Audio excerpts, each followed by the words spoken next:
Hey, welcome back. Let's solve a problem on loops today. We need to find the sum of all integers starting from 1 to n. Now let's say our n is 5, then we need to find 1 plus 2 plus 3 plus 4 plus 5, which gives you 15. So this total is what we have to find. Now, we already saw a problem where we printed numbers from 1 to n, right? Code for it looks something like this.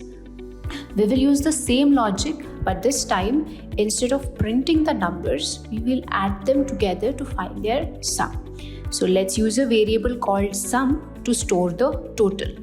Initially, we haven't added any numbers yet, so the value of sum is 0.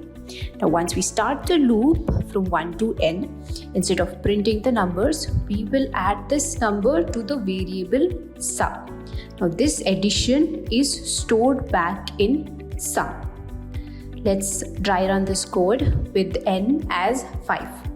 Now, in the first iteration, the value of I is 1 and the sum is 0. Now, we add I to sum, changing the value of sum to 1. In the second iteration, I is 2 and the sum is 1. We add this I to sum and the new value of sum is 3. In the third iteration, I is 3. We add it to the sum, which is also 3. Now the new value of sum becomes 6. In the fourth iteration, I is 4.